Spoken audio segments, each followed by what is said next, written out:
So here's where we left off last week. This cross member on our frame is a little bit different, so we're going to have to swap it out with the one on the other frame.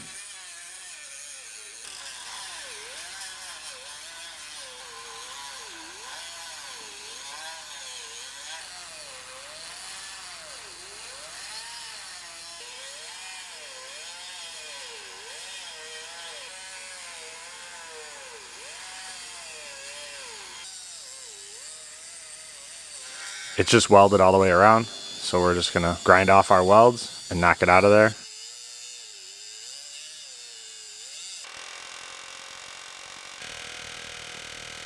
Use the air chisel to break the welds after you've ground most of them out. And then just kind of twist it.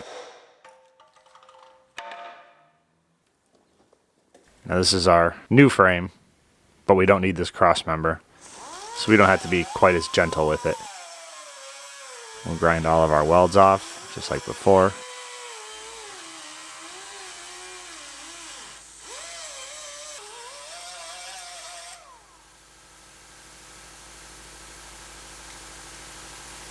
Use the air chisel to crack them. Now we can be violent.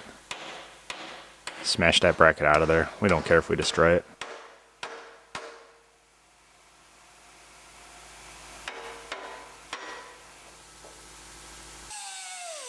I'll grind the other side off. The frame is coated in wax to keep it from rusting, so we cleaned it off. That's why it's shiny metal.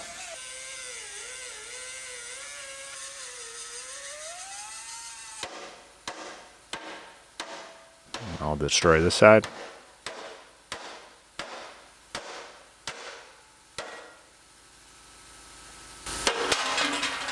In the pile. We'll grind the rest of that smooth, and we'll slide our new piece up in there. It's a tight fit, so we'll just push it up with the jack.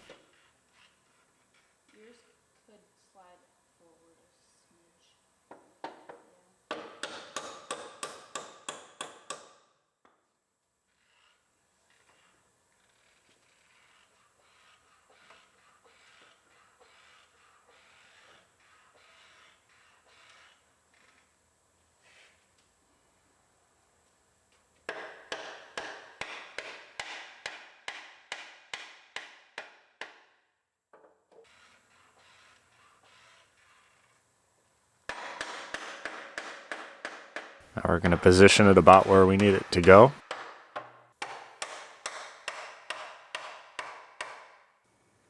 I took measurements off the other frame before I cut it apart. So now we're going to put it exactly where it needs to go. A little fine tuning here.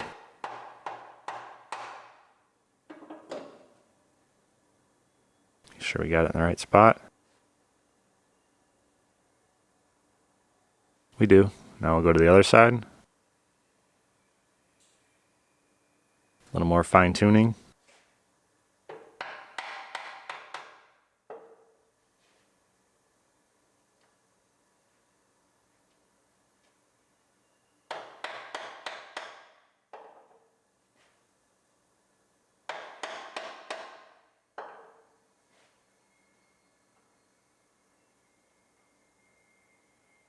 Now we got it. I have to go back and check this side because when we move the other side, sometimes this side will shift. I want to make sure nothing moved. I'll check the bottom because even though the top is right on, the bottom could be off. If we have to make any moves here, we have to recheck everything again.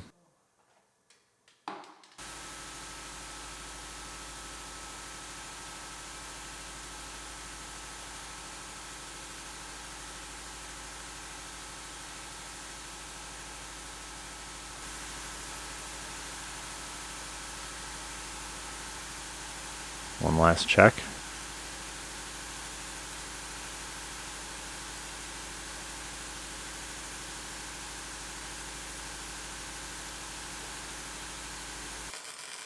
Everything looked good. Time to make sure it's going to stay in there.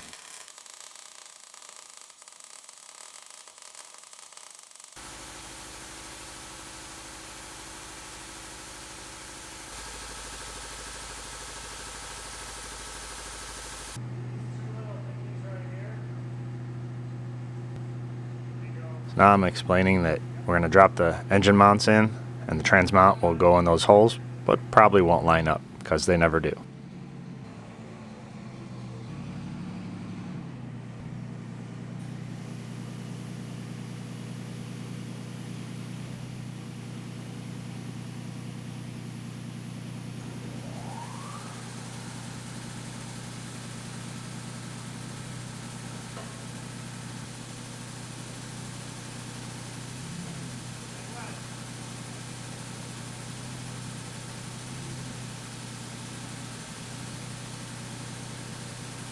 And now the end of the forklift is hitting the front of the frame, and the engine still needs to go back further.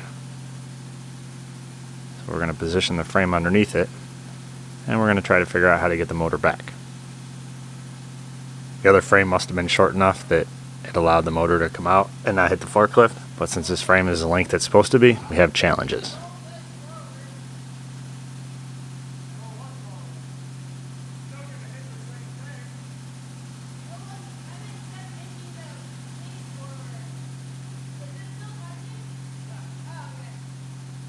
So we'll try a different method, tilting it back, see if we can get a little bit more room, just enough.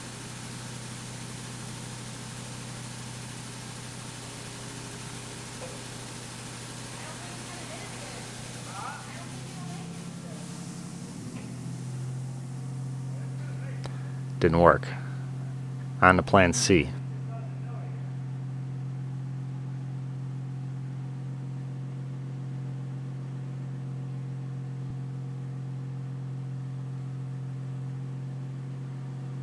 Plan C, slide the engine back on the forklift. I got a pry bar and a hammer, and I'm just hammering the chain back, and the engine's going back little by little.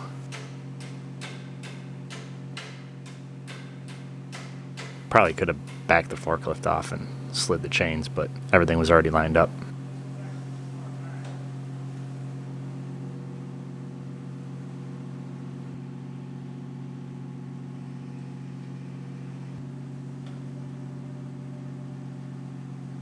And of course, she needs to mock me because the trans mount actually went in on the first try. That never happens.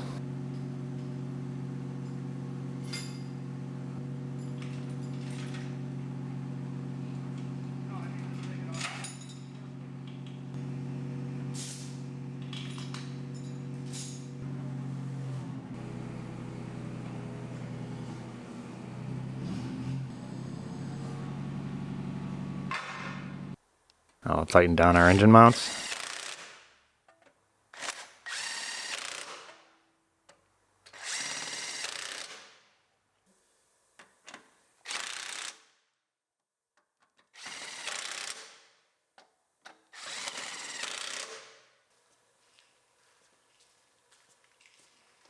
Now we can put our brake lines and wiring harness on.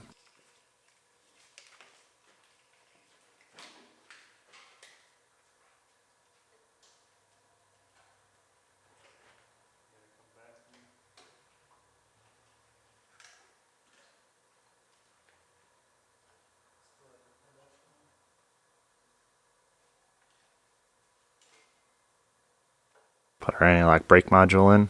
That's the biggest part, so once that's lined up, pretty much everything else is going to be where it goes. You just got to snap it in.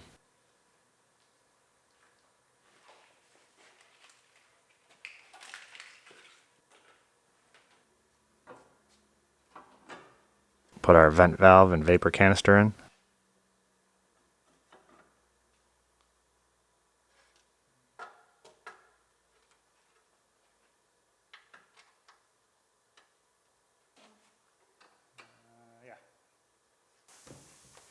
I'll put our fuel tank in.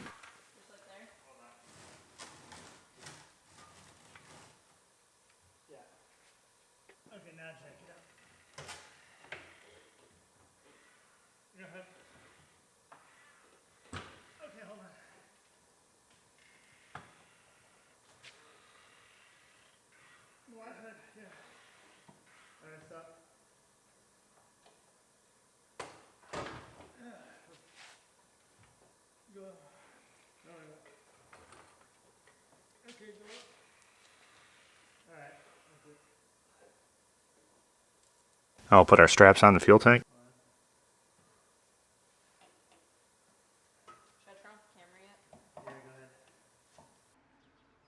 I'll put our filler neck on. I ended up using the one off the 07. It was much cleaner than the newer one.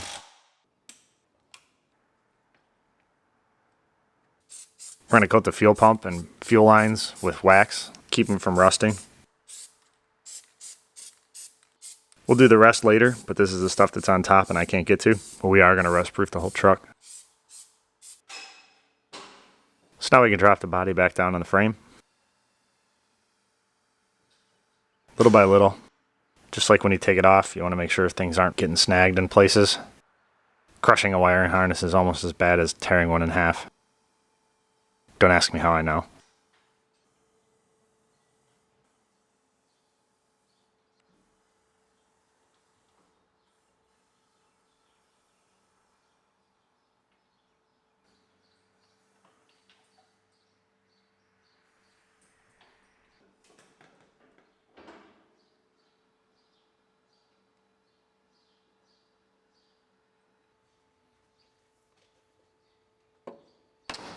Now it's in.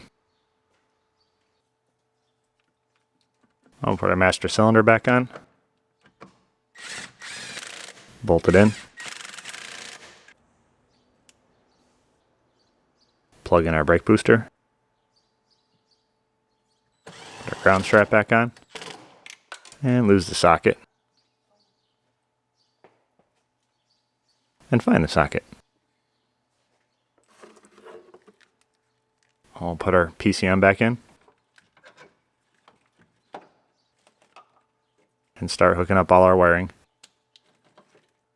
The two plugs that go underneath the little box. Now we're going to put the steering shaft in.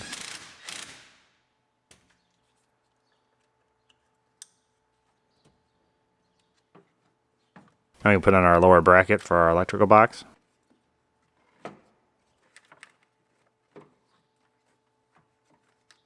Snap all the plugs in it.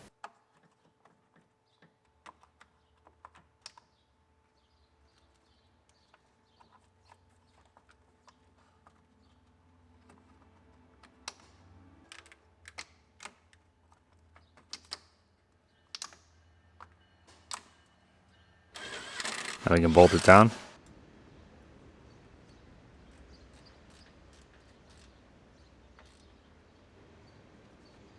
Now we can put our electrical box in.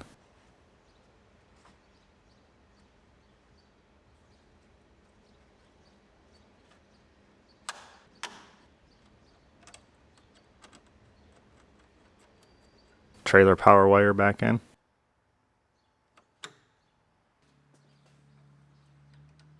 Hook up our external transcooler.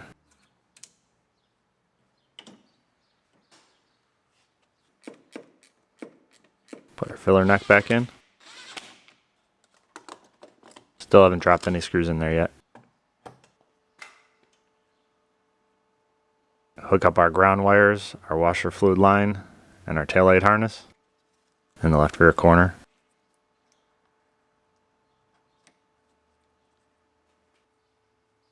Put our drive shaft in.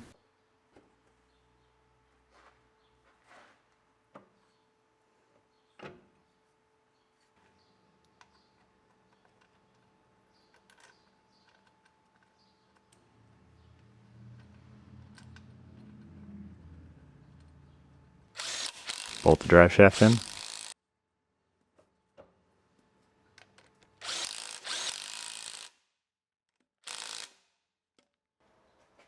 Now do the front drive shaft. Same way.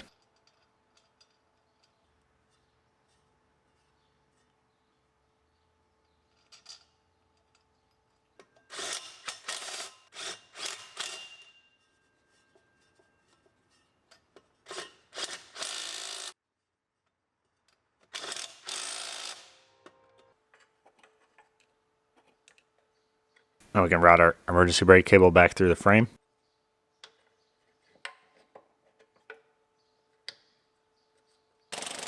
And we'll bolt our body back down.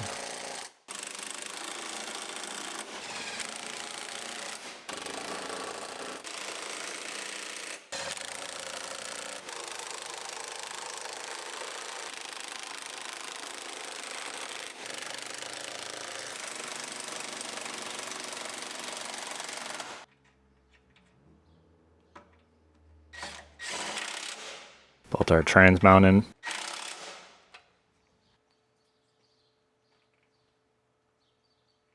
We can hook up our rack and pinion. Bolt the power steering lines in. And there's a clamp that holds them together. Now we can pull the hood off. We're going to change that fender. But the brackets for the hood are mounted to the fender.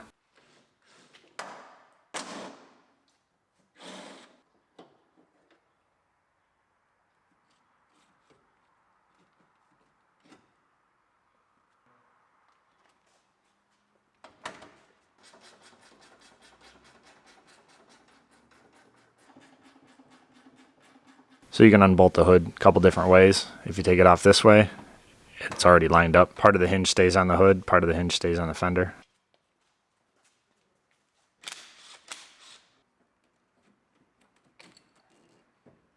Pull our battery out. Pull our air box out. Pull the battery tray bracket out. In the pile. Now we're going to unbolt the battery tray.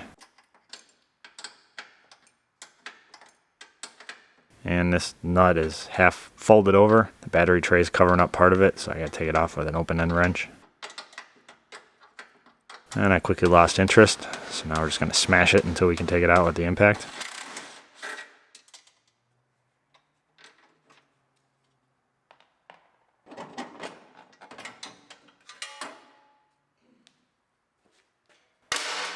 In the pile, we're going to take out the airbox lower bracket.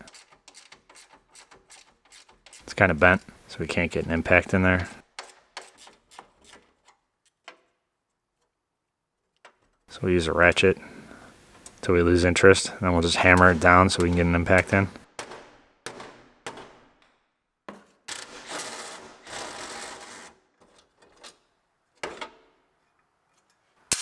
In the pile. Now we'll unbolt the front of the fender. And there's 2 bolts inside the door. A couple on the top.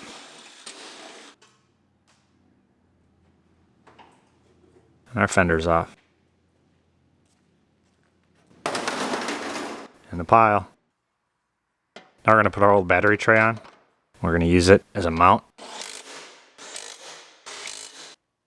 The firewall is pushed in a little bit. From when the battery tray went in, it collapsed the firewall a little bit. So we're just going to pull it back out.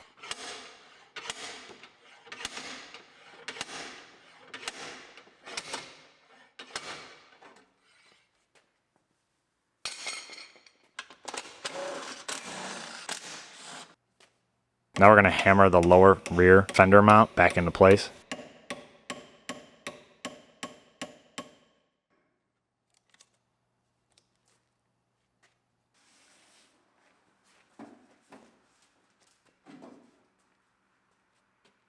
Put our new fender on.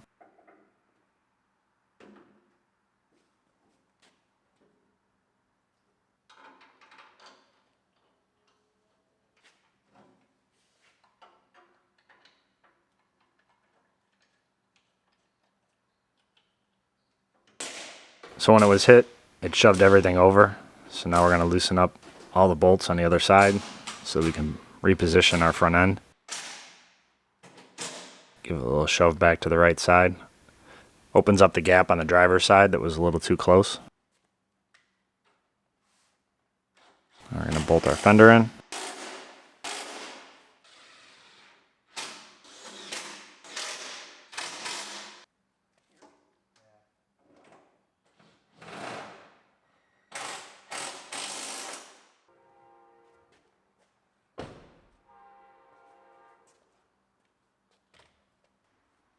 Now we're going to change the bracket on the radiator support.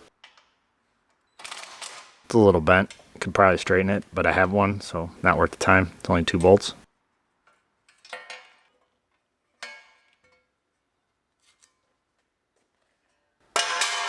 In the pile. So now we got our new bracket. Had to bend the AC line back a little bit so that it fits where it's supposed to. Now we have to take the fender back off so we can adjust this bracket. Not sure why GM uses that design, but they've been using it for years.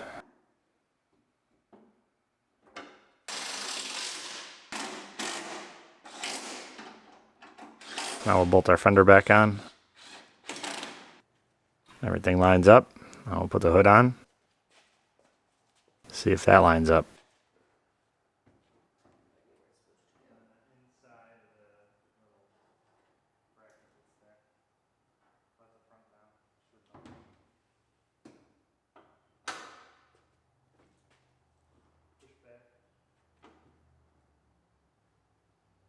Put our bolts back in the hinges.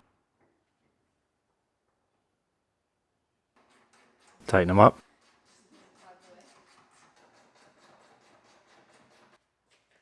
Latch the hood and check all of our gaps.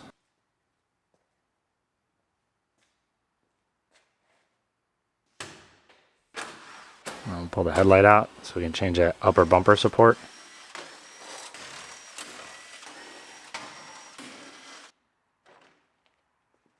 Put our new one in.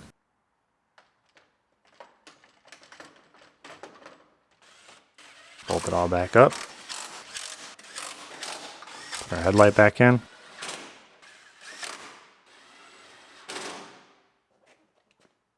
Now we can put the passenger side headlight in. Make sure everything fits right.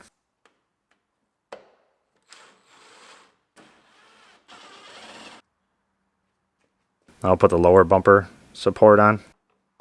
Still don't know what this thing is really for. It doesn't do anything.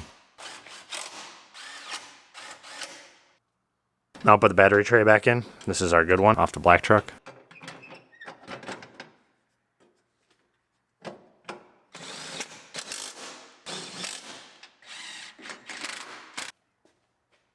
Put in the airbox bracket, also used off the black truck. Put our battery tray bracket in, and our battery.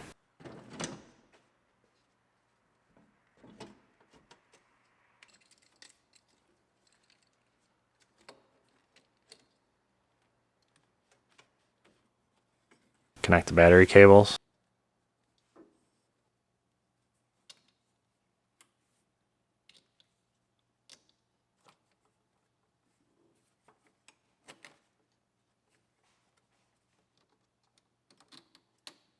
Tighten up the battery cables. Put our overflow bottle in.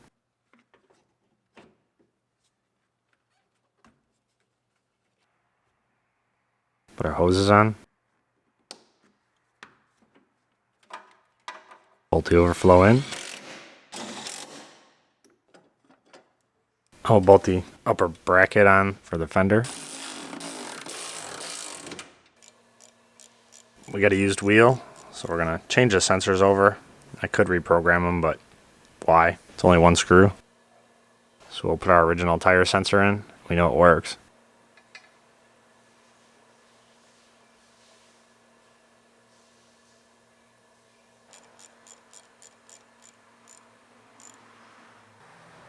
You got a new set of tires for it, so we're going to mount our tires.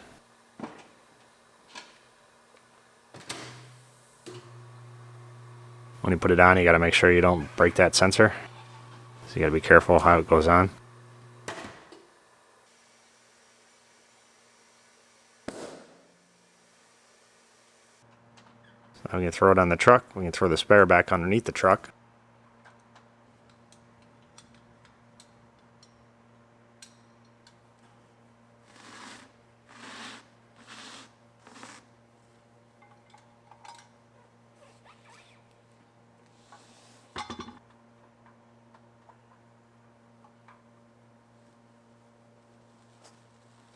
In case you didn't know where that spare tire crank came from, it's part of the jack tool set that comes with the truck.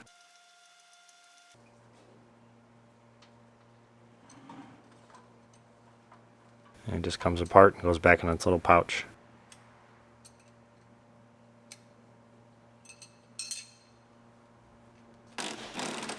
Now we're going to pull the doors apart, get it all ready for the painter to paint it.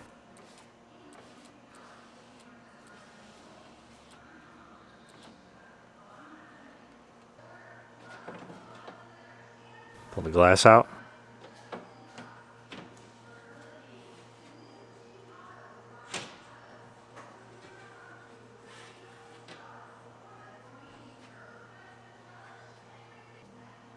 Pull the belt molding off. Pull the window channel out.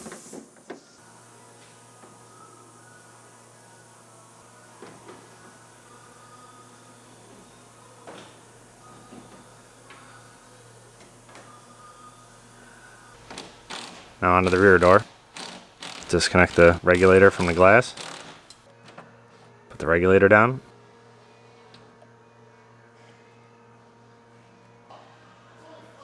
Pull the glass out. When you take the belt molding off, it's got a little tab in the back. You gotta be careful. They do like to break right off. Now you pull the window channel out.